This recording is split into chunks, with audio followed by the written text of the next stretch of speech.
अस्सलामुअलैकुम जी। आज हम टमाटर की चटनी तैयार कर रहे हैं। तो इसके लिए हमने टमाटर बीच में कट कर लिए हैं। ऑयल एंड नमक ऐड करके इसको दम पे रखेंगे 20 मिनट के लिए।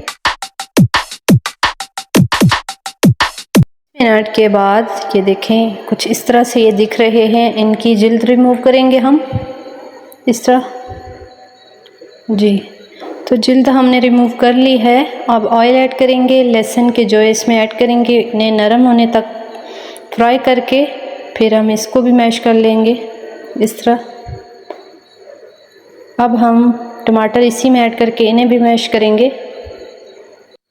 टमाटर मैश होने के बाद इसमें हमने अनियन ऐड किया है, हरा धनिया और मिर्चें, और अब इसमें मसाला जात में से नमक हस्ब ज़ायक़ा और रेड चिली पाउडर और लेमन स्क्वीज़ करेंगे हम।